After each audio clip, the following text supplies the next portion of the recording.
Boker Tov, nous sommes le 15 mai 2018, le premier Si 25 778, Rosh Chodesh, Chodesh Tov. Donc à toutes et à tous, Daniel Haïk au micro, David Amara à la technique, heureux de vous retrouver ce matin pour cette nouvelle heure d'actualité. Une heure d'actualité très chargée après une journée, vous le reconnaîtrez, pas comme les autres, hier marquée par plusieurs événements, plusieurs développements importants, des développements de nature totalement différente. L'inauguration à Jérusalem de l'ambassade des États-Unis, à Gaza, des émeutes très violentes avec plus de 50 tués et 2000 blessés du côté palestinien.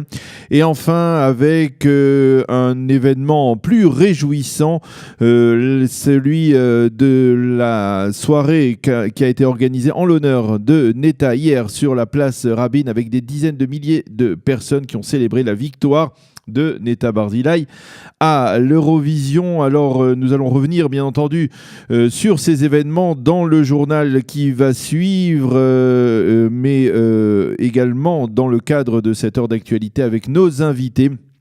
Ce matin, deux invités. Le premier, vers 8h10, sera le docteur Ephraim Herrera, orientaliste, qui nous parlera bien entendu de la situation dans la bande de Gaza et dans la région. Et puis le second, ce sera vers 8h45, ce sera Zalman Chouval, ancien député, ancien ambassadeur d'Israël aux États-Unis, qui bien entendu nous fournira ses commentaires sur l'inauguration de l'ambassade des États-Unis à Jérusalem. Nous en reparlerons également bien entendu vers 8h30, 8h35 dans la revue de la presse et des médias israéliens. Eliana Gurfinkel nous présentera sa chronique comme d'habitude aux alentours de 8h30 ce matin. Pour ce qui est de l'actualité, les grands titres, eh bien, on peut dire que l'événement historique de la journée d'hier a bel et bien été l'inauguration de l'ambassade des États-Unis à Jérusalem, quelques 6 mois après la reconnaissance par Donald Trump de Jérusalem comme capitale de l'État d'Israël.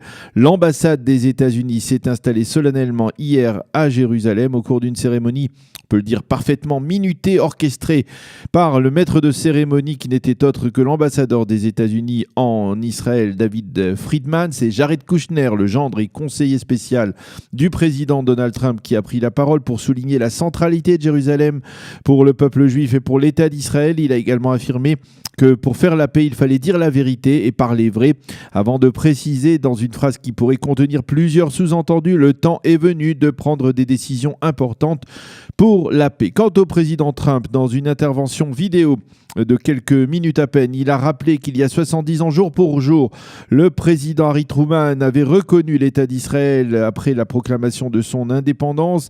Aujourd'hui, nous reconnaissons Jérusalem comme capitale d'Israël. C'est vrai, cela a pris du temps, mais c'est devenu une réalité. Jérusalem est le siège de toutes les institutions du gouvernement, du Parlement, de la Cour suprême. Israël est un État souverain et c'est donc son droit de choisir sa capitale, a dit le président Trump. Aujourd'hui, nous le reconnaissons avec du retard, mais c'est un pas pour aller en avant dans les relations entre les deux pays, a déclaré le président américain. Quant au président de l'État d'Israël, Reuven Rivlin, il a débuté son intervention en prononçant des versets de la Torah qui se rapportent à Jérusalem, et il a bien entendu salué très chaleureusement le président Donald Trump pour avoir pris cette décision de déplacer l'ambassade de Tel Aviv à Jérusalem. Reuven Rivlin, qui est né à Jérusalem, qui est un véritable enfant de la capitale. Binyamin Netanyahou, lui, est apparu inhabituellement ému lors de cette cérémonie. Nous n'avons pas de meilleur ami que vous, a-t-il déclaré à l'importante délégation américaine qui a participé à cette cérémonie. Il y avait plus de 800 personnes hier dans le site de l'ambassade, la nouvelle ambassade des États-Unis à Jérusalem, dans le quartier de Talpiot. C'est une journée fantastique et historique, a déclaré le Premier ministre israélien. Souvenez-vous de cette journée.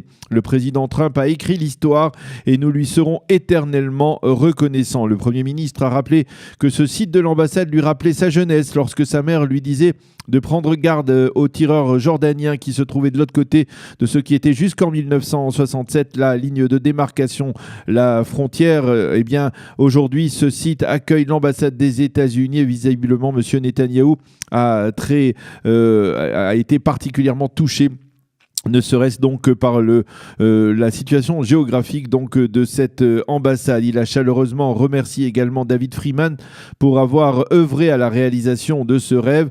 En parlant de la paix, le Premier ministre a également affirmé qu'un processus qui repose sur des mensonges sera voué à l'échec. À noter que parmi les personnalités au premier rang, on a trouvé bien entendu le président de l'État, Reuven Rivlin, mais également Sheldon Adelson, le milliardaire juif américain, patron du Israel Hayom et aussi grand donateur et ami du président américain Donald Trump. Et puis, alors qu'à Jérusalem, on célébrait l'inauguration de l'ambassade américaine à la frontière de la bande de Gaza, vous le savez probablement, les Palestiniens attisés par les terroristes du Hamas se massaient à proximité de la barrière de sécurité. Selon les forces de sécurité israéliennes, ils étaient environ 40 000 hier, bien plus qu'au cours des derniers vendredis. Et parmi ces Palestiniens, des centaines ont tenté de franchir la barrière de sécurité qui sépare la bande de Gaza du territoire israélien.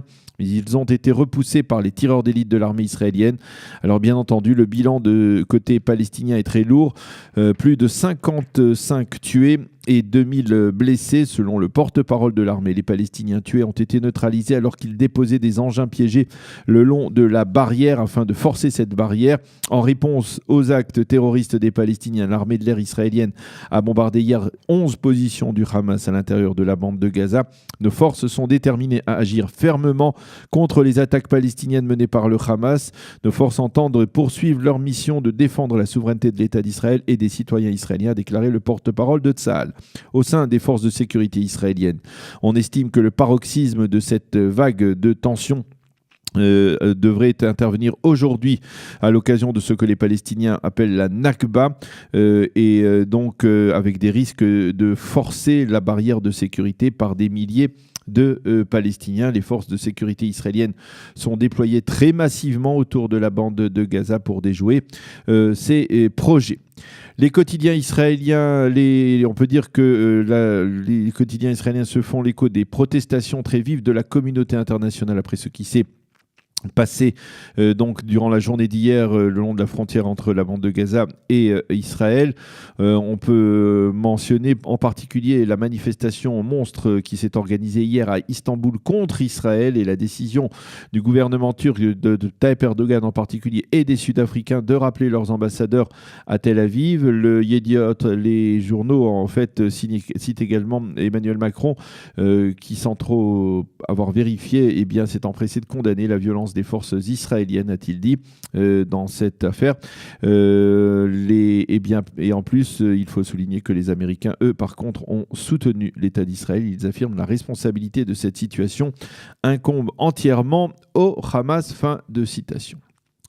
Et puis nous terminerons ce premier journal par la grande soirée de victoire de Netta Barzilai. Ils étaient des dizaines de milliers hier soir sur la place Rabin à Tel Aviv pour acclamer Netta Barzilai, la lauréate du concours Eurovision de la chanson de cette année, et pour chanter et danser avec les plus grands chanteurs israéliens de l'Eurovision. Sur la scène ont en effet défilé hier soir les uns après les autres Gali Atari qui avait remporté l'Eurovision en 1979 avec Alléluia.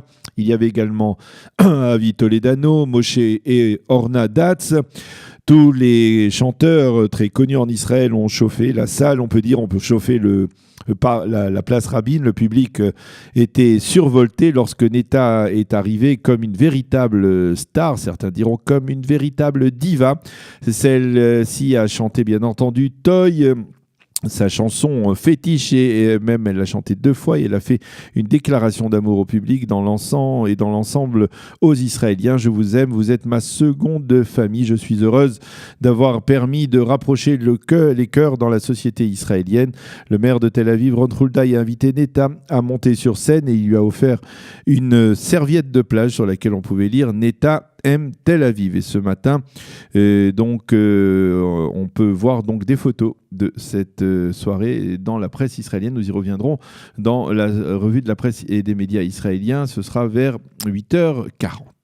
Voilà donc pour ce journal. Après vous avoir donné la météo le temps sera plus chaud et sec sur l'ensemble du territoire israélien. Il fera 23 degrés à Jérusalem, 25 à Tel Aviv et 34 degrés à Eilat. On parle d'un véritable Khamsin pour la fin de la semaine et pour la journée de Shavuot, mais nous y reviendrons, nous aurons le temps d'y revenir au cours des prochains jours. En tout cas, voilà donc pour ce premier journal, nous marquons une pause et nous serons avec notre invité, le docteur Ephraim Herrera, pour parler de ce qui s'est passé hier à Gaza.